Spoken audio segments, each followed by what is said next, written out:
blessure du rejet. Alors déjà, qu'est-ce que c'est la blessure du rejet? Comme je te l'ai dit, je dis un certain nombre de choses. N'hésite pas à te renseigner toujours et encore plus via des vidéos, via des livres. C'est encore mieux, comme j'ai conseillé lors de la vidéo des 4 blessures de l'âme, le livre de Lise Bourbeau. N'hésite pas afin de savoir réellement dans tous les détails ce que les questions à laquelle tu te poses, les infos à laquelle tu recherches, etc., etc. Alors, la blessure de rejet, déjà, bon, sans aller rechercher, c'est pas simple, c'est pas compliqué. Le rejet, lorsqu'on te rejette, le verbe rejeter, je pense que au moins une fois, ça doit arriver dans la vie de tout individu.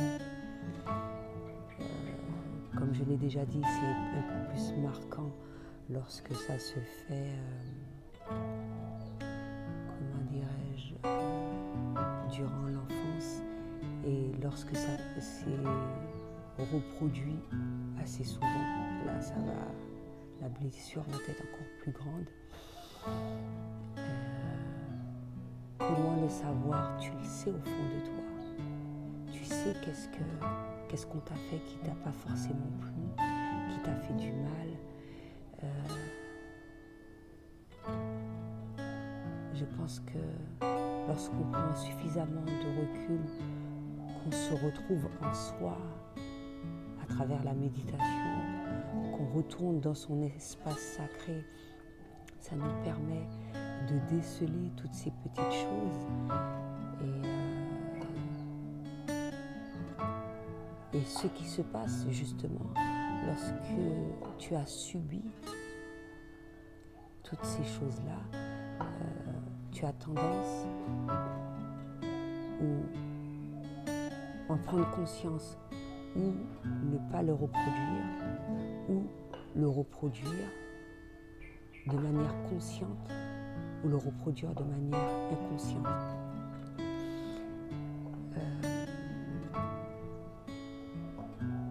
Ce que j'aurais à dire, parce que bon, les habitudes sont très difficiles à faire. Avant de parler des habitudes, tu sais au fond de toi qu'est-ce qu'on t'a dit qui t'a blessé. Ça peut être, et ça c'est, je l'ai ressenti beaucoup ces jours-ci, c'est fou. J'ai rencontré des personnes aussi qui ont subi ce genre de blessures. On t'a dit des remarques par rapport à ta morphologie. On t'a dit des choses par rapport à la couleur de ta peau, par rapport à ta race, par rapport à ta façon d'être, tout simplement. Des fois, c'est pas forcément justifiable, hein, la manière dont les gens se sont comportés avec toi, parce que lorsqu'on te fait des remarques, même si la personne le dit inconsciemment,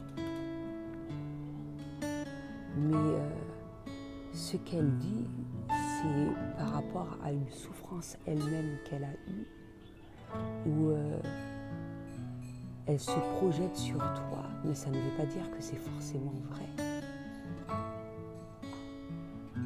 Ça ne veut pas dire que c'est forcément vrai. Il faut que tu te dises, avant toute chose, avant toute décision que tu vas prendre dans ta vie, encore une fois, que tu es quelqu'un d'unique.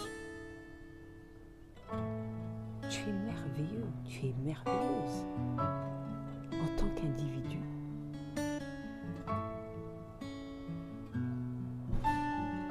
Sans chercher à savoir quelles sont tes qualités, tu es quelqu'un de merveilleux avant toute chose. Et il faut que tu arrives à t'en convaincre. personne ne doit te dire que tu l'es pour te sentir convaincu de cela. Quand quelqu'un te le dit, c'est encore mieux, c'est génial. C'est un plus que tu t'apportes, un plus que tu, par rapport à ce que tu sais déjà. Mais n'attends pas l'approbation ou qu'on te le dise pour être convaincu de cela. Parce que tu risques d'attendre longtemps, ou c'est même pas ça. C'est que tu risques de te faire convaincre de choses qui ne sont pas vraies. Et c'est fort malheureux. Le but est que tu te sentes bien dans ta peau. Et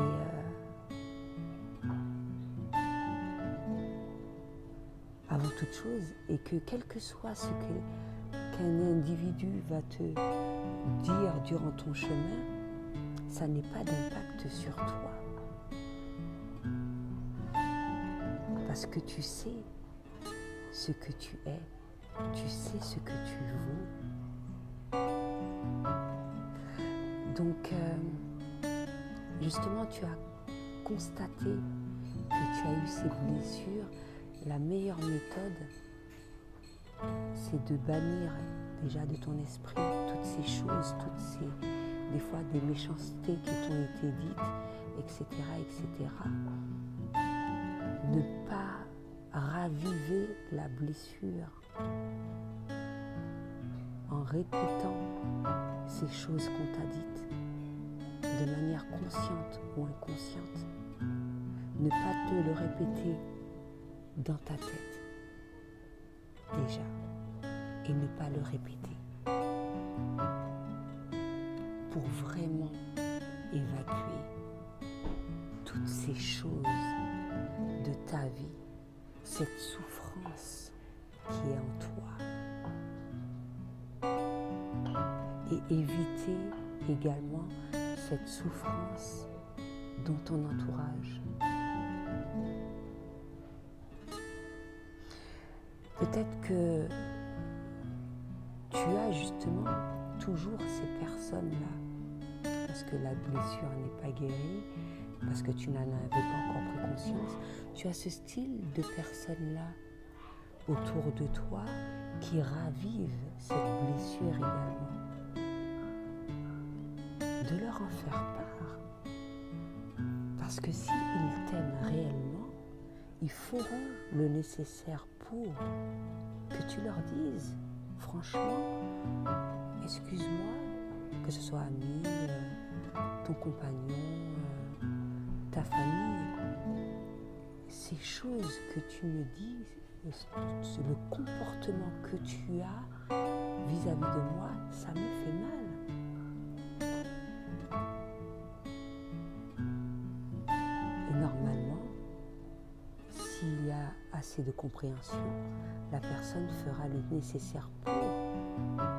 S'il n'y a pas de compréhension, quelle est la priorité? Que tu soignes ces blessures. Et justement, pour soigner ces blessures, tu n'as pas à avoir de personnes autour de toi qui te permettent de la raviver. Au moins le temps de guérir, le temps de cette guérison.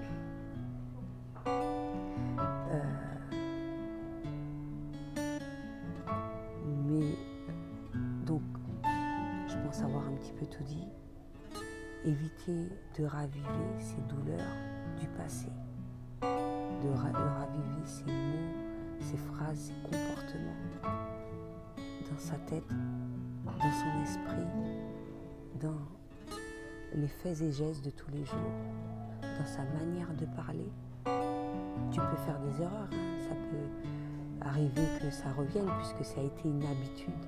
Mais quand tu le constates, rectifie cela assez rapidement pour que ça ne perdure pas et que tu ne sois pas comme je l'ai dit, que tu ne te fasses pas souffrir, tu ne fasses pas souffrir les personnes de ton entourage, mais également que tu n'attires pas à toi le même style de personne, là, justement. Parce que tu mérites mieux que cela. Tu mérites